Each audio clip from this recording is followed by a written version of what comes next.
Okay, this story is called Echo. Once there lived a boy named Pan. Pan was a simple lad. He lived a simple life in the woods all alone. He spent his time collecting roots and berries and drinking homemade wine. Sometimes Pan would compose songs to sing and write them on dried animal skins. Inhabiting the thicket with him were a collection of woodland spirits, some visible, others only voices. Pan knew them and shared with them the life that he lived. They were his friends.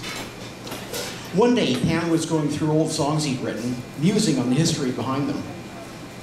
It suddenly occurred to him that they were all old and tired, and he determined to write something new, something better than new, a song of songs.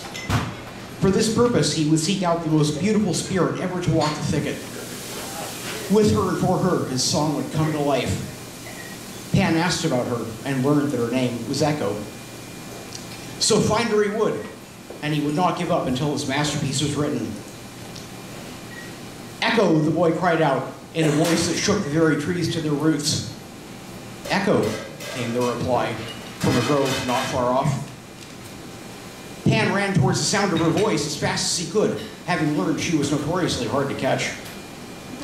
Here I am, the boy shouted.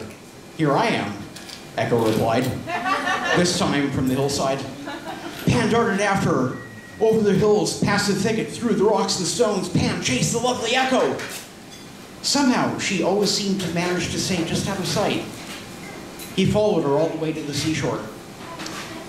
I want to write a song for you, his voice darted across the waves. For you, came the reply. Pan tore his hair in frustration. Clearly, this spirit had mistaken his motives. How could he make her see that all he wanted was to compose his songs to the sublime? With a heavy heart, Pan headed for home. By the time Pan reached his cave, it was nightfall.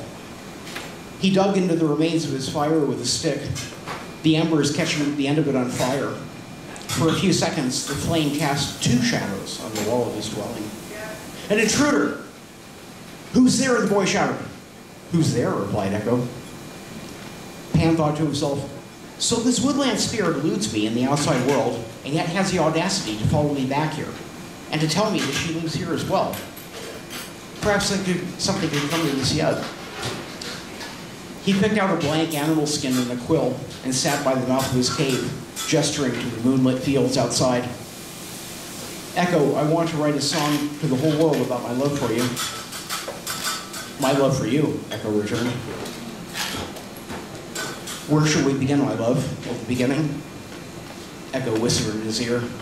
At the beginning. Thanks.